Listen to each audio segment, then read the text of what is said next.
Shit. Mike Knox. Best damn show on the radio. You don't like it? Keep listening. Yo, it's a Saturday, I'm home, 6:30 chillin', surfing the internet to see what I'm feeling, laying on Blog Talk, see what they dealin'. Came across the barbershop, stepped into the building. Real life sports talk, real entertainment. Mike Knox really keep his ear into the pavement. Finger on the pulse of the industry, save it. You don't like the way he brag, you ain't gotta say shh. Listen anyway, every Thursday, him and Corey G, tell him what you trippin' on any day. Barbershop mixed with talk show, there we go. Give you the best damn show on the radio. $1 million audience meets with your favorite host. $1 million connection, feel the force. Most electric, most eclectic. Listen to the shows where the pros expected. 2 shows a week with an A-class guest list. The best damn show on the radio. Check this. The best damn show on the radio. Yo, it's the best damn show on the radio. Yo, it's the best damn show on the radio. Yo, it's the best damn show on the radio. Yo, it's the best damn show on the radio. Yo, it's the best damn show on the radio. Yo, it's the best damn show on the radio. Yo, it's the best damn show in radio.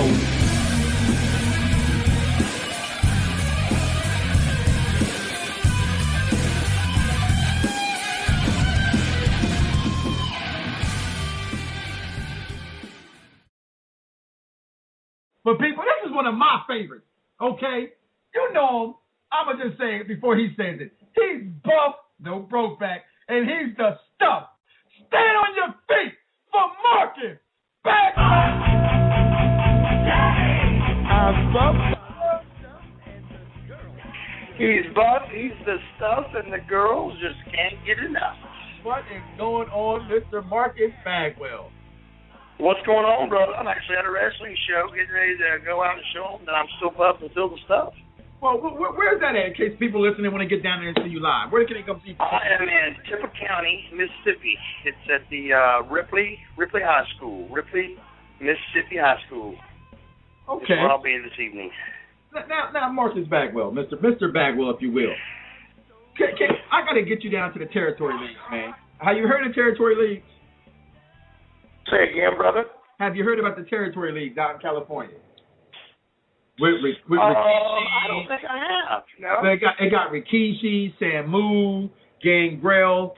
A lot of those guys are down there. They're down there. They're starting their own little federation called the territory leagues, where you get a team of players from different areas. You know, depending on the city you're from, and they go city versus city in different kind of matches. It's a very good, innovative product. We would love to see you down there. Love to see you in that federation. That was cool. So I definitely make sure I email you the information about the territory leagues. As being a big fan of yours since before you joined the said group, in which I'm gonna talk about later. I was a fan of yours. Now I have one question I've always wanted to know. No broke back intended. This is kind of my wife's question. Were you really a Chippendale dancer before you became a wrestler? I was a stripper years and years and years ago. We all were starving to death. And then, but no, I never was Chippendale. No, I never made that. I was just, there was a local place, of course, like in every city. Okay. When I was 17 and 18 and broke, that I went and tried to, just make money. So I was a stripper for a place called the Lemon Peel. Is that next to the landing strip? I'm just. Oh, baby, I might as well be right next to it. Detroit. Now. No, but I did that a lot for private parties and for a business, but it didn't. Wrestling was not even in the picture. It was just I wanted to be a physical therapist. I wanted to be a sports medicine doctor. Okay. So I went to massage therapy school and got that accomplished. And because that's all I could afford at the time, but that was one of the things you got to have is massage. So I went, that's 9 months course. And at the end of that, I found out that this is not going to be too easy as a rubber road. So about the same time, I met Missy Hyatt. And long story short, and I do mean long story short, here I am.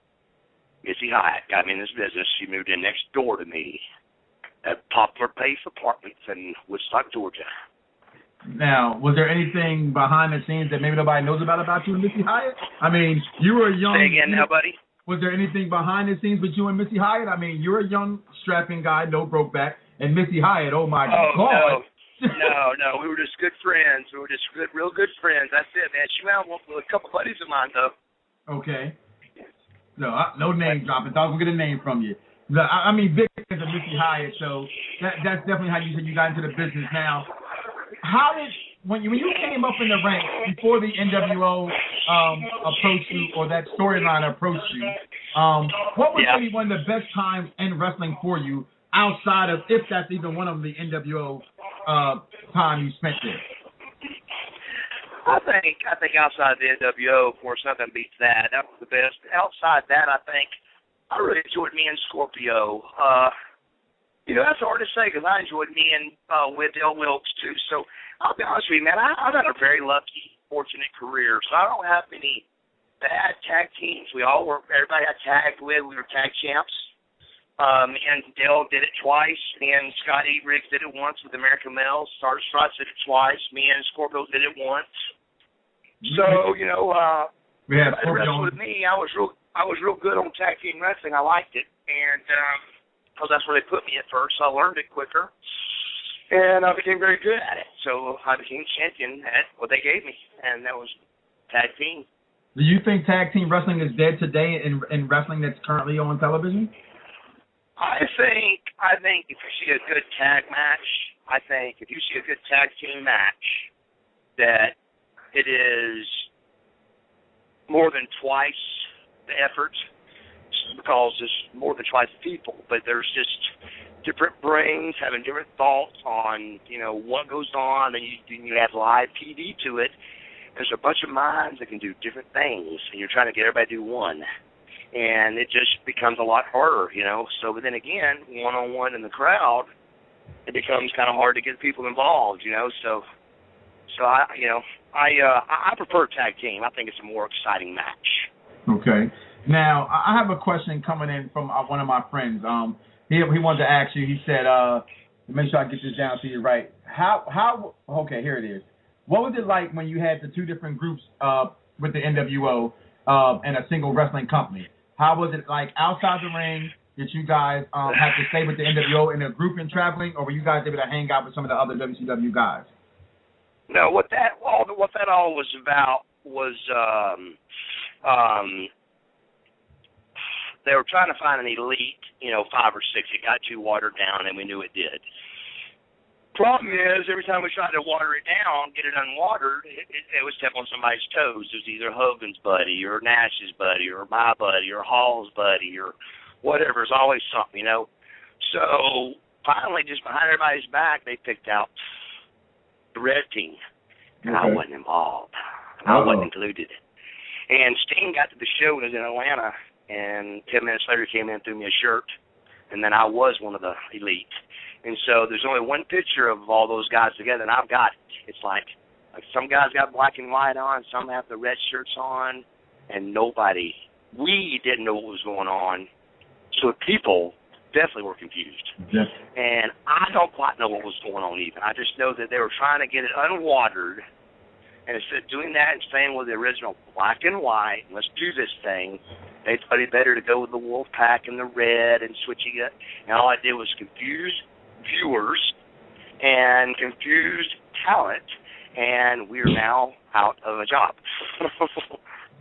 Now, when it came to the black and white and the red and black, which group did you prefer?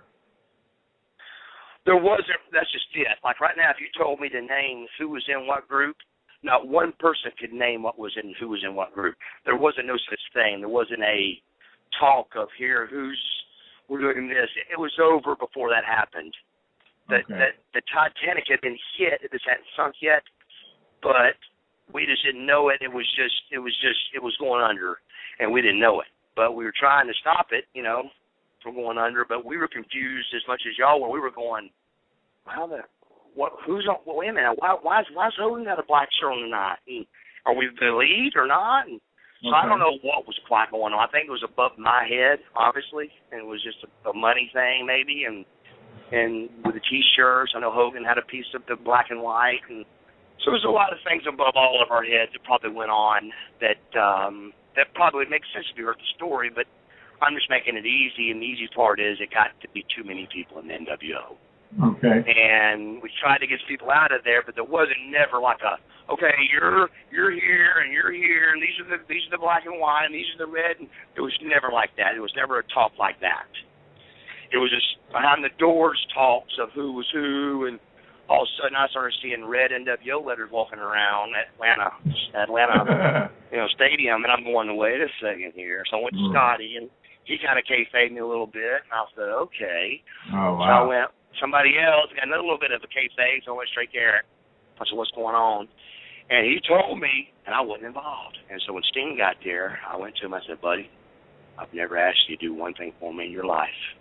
I said, I've been friends with you for 20 years. I told him the facts. He didn't say one word. He got up. He was so mad. He got up, walked off, and in about 3 minutes came back with my shirt, threw it at me. Thanks, Sting. Appreciate it, bro. What were the facts? The facts were I wasn't involved. That Sting got me in the group. It was they were going to go without me. It was going to be Scotty, roughly, and I'm not even positive. I think it was going to be Scott Steiner.